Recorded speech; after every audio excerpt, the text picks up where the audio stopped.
ఆర్థిక మాంద్యం ఛాయలు ప్రపంచవ్యాప్తంగా క్రమంగా చుట్టుముడుతున్నాయి. అగ్రరాజ్యం అమెరికాతో పాటు ఇటు చైనాలో కూడా పరిస్థితులు ఏమంత ఆశాజనకంగా లేవు. అయితే తాజాగా న్యూజిలాండ్ విషయానికొస్తే అక్కడ ఆర్థిక మాంద్యం మొదలైంది. దేశం నుంచి ప్రజలు పెద్ద ఎత్తున ఇతర దేశాలకు వలస వెళ్తున్నారు. పెరిగిన నిత్యావసర ధరలతో ప్రజల బతుకు భారంగా మారింది. అధిక వడ్డీ రేట్లు, ఉద్యోగ అవకాశాలు క్రమంగా తగ్గుముఖం పట్టడంతో గత్యంతరం లేక ఇతర దేశాలకు వలస వెళ్లాల్సి వస్తుంది. కేవలం 18 నెలల కాలంలోనే న్యూజిలాండ్లో రెండవసారి ఆర్థిక మాంద్యం కొరల్లో చిక్కుకుంది. న్యూజిలాండ్ ఎకానమీ గురించి ఈ ప్రత్యేక కథనంలో మరింత సమాచారం తెలుసుకుందాం.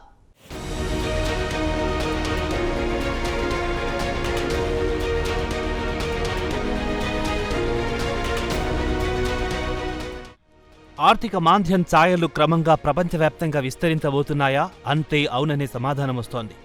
ఎందుకంటే అమెరికాతో పాటు చైనాలో కూడా ఆర్థిక పరిస్థితి ఏమంత ఆశాజనకంగా లేవు. తాజాగా న్యూజిలాండ్ కూడా ఆర్థిక మాంద్యంలో కూరుకుపోయింది.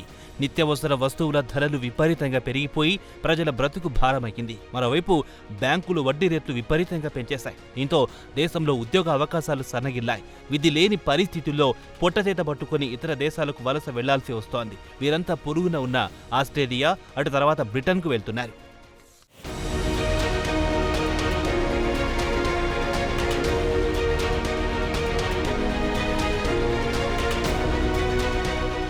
కేవలం 18 నెలల కాలంలో రెండవసారి దేశం ఆర్థిక మాంద్యంలో కూరుకుపోయింది. ఆర్థిక వ్యవస్థ మందగించింది. మరోవైపు దేశంలో నిరుద్యోగ సమస్య విపరీతంగా పెరిగిపోయింది.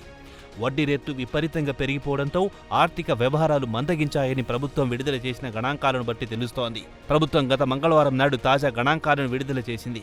ప్రభుత్వం అంచనా ప్రకారమే ఈ ఏడాది జూన్ నాటికి దేశం నుంచి 131,200 మంది వలస వెళ్లారని పేర్కొంది. ఈ స్థాయిలో గతంలో ఎప్పుడూ ఇలా వలస వెళ్లిన దాఖలాలు లేవని ప్రభుత్వం కూడా చెబుతోంది. వలస వెళ్లిన వారిలో 3వ వంతు ఆస్ట్రేలియాకు వెళ్లారు. దేశంలోకి వలస వచ్చేవారికంటే దేశం నుంచి ఇతర దేశాలకు వలస వెళ్లిన వారి సంఖ్య ఎక్కువగా ఉందని ఆర్థికవేత్తలు కూడా చెబుతున్నారు.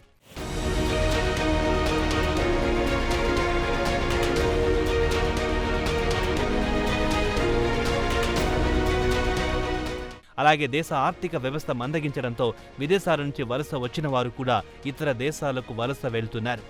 పరిస్థితులు ఎలా ఉన్నాయంటే కోవిడ్-19 మహమ్మారి సమయంతో పోల్చుకుంటే ప్రస్తుతం వలస వెళ్లే వారి సంఖ్య విపరీతంగా పెరిగిపోయింది. దేశం నుంచి వలస వెళ్లిన వారిలో న్యూజిలాండ్ పౌరులే 80,174 మంది ఉన్నారని ప్రభుత్వ గణాంకాలే చెబుతున్నాయి. న్యూజిలాండ్తో పోల్చుకుంటే ఆస్ట్రేలియాలో ఉద్యోగ అవకాశాలు మెరుగ్గా ఉన్నాయని మెర్లీ అల్లెన్ అనే స్థానిక పౌరుడు తెలిపారు. వచ్చే ఏడాది ప్రారంభంలోనే తన భార్య 14 ఏళ్ల కూతురితో కలిసి ఆస్ట్రేలియాలోని టాస్మానియా ఐలాండ్కు వెళ్తానని చెప్పాడు. అక్కడ అవకాశాలు పుష్కలంగా ఉన్నాయని చెప్పారు. తను పనిచేసే డెంటల్ ప్రొఫెషన్లో ఉద్యోగాలు దొరుకుతాయని ఆయన ఆశాభావం వ్యక్తం చేశాడు.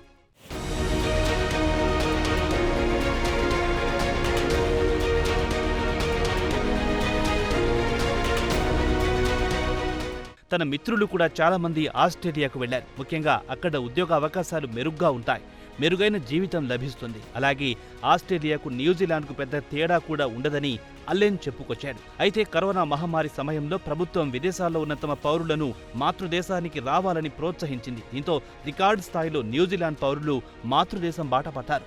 ప్రస్తుత పరిస్థితి మెరుగ్గా లేకపోవడంతో తిరిగి వారంతా వచ్చిన ప్రాంతానికి తిరిగి వెళ్తున్నారు. ఇక న్యూజిలాండ్ జనాభా విషయానికొస్తే 5.3 మిలియన్లు, అంటే 53 లక్షలుగా చెప్పుకోవచ్చు. మాంద్యం దెబ్బకు తిరిగి ఉపాధి అవకాశం కోసం ఆస్ట్రేలియా, బ్రిటన్కు వెళ్తున్నారు.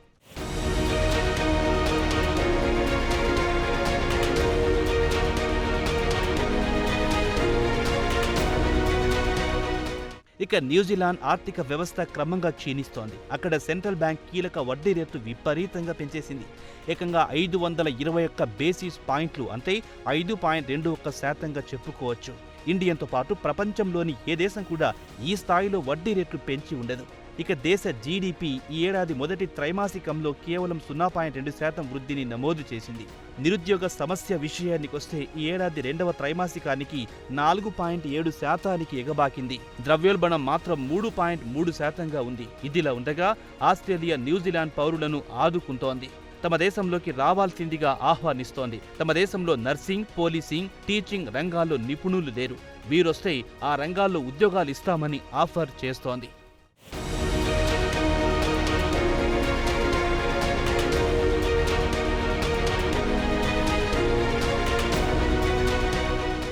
ఇక న్యూజిలాండ్ విషయానికొస్తే ఆస్ట్రేలియా వెళ్లడానికి వారికి ఎలాంటి వీసాలక్కర్లేదు. అలాగే ఆస్ట్రేలియా పైన తెలిపిన రంగాల్లో నిపుణులు లేరు కాబట్టి న్యూజిలాండ్ నుంచి రప్పించుకుంటోంది. అలాగే న్యూజిలాండ్ ప్రభుత్వం కూడా దేశం నుంచి పెద్ద ఎత్తున వలసలు పెరిగాయి కాబట్టి ఉద్యోగులను తగ్గించుకునే పనిలో పడ్డాయి. ఇక న్యూజిలాండ్లో భారతీయులు సుమారు 5% వరకు ఉంటారు. ఇక న్యూజిలాండ్లో తలసరి ఆదాయం $50,000 అంటే భారతీయ కరెన్సీ ప్రకారం చూస్తే సుమారు 40 లక్షల రూపాయలుగా చెప్పుకోవచ్చు.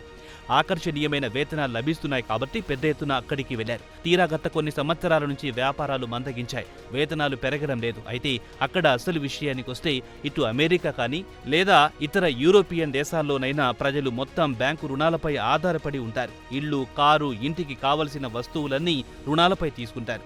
ఒక విధంగా చెప్పాలంటే వచ్చే జీతం నెలవారీ ఈఎంఐలకే సరిపోతుంది. చాలా మంది భారతీయుల వేతనాలు మొత్తం ఈఎంఐలకే పోతున్నాయి. ఇంటికి కావాల్సిన నిత్యావసర సరుకులు కొనలేని పరిస్థితిలో ఉన్నామని ఆవేదన వ్యక్తం చేస్తున్నారు.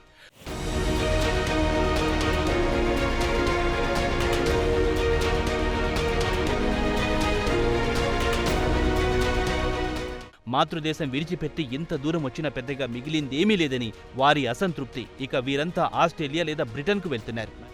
మరి ఆస్ట్రేలియా ఇంతమందికి ఉపాధి కల్పిస్తుందా అన్నది అనుమానమే. మరి పరిస్థితులు ఎటు నుంచి ఎటు తిరుగుతాయో వేచి చూడాల్సిందే.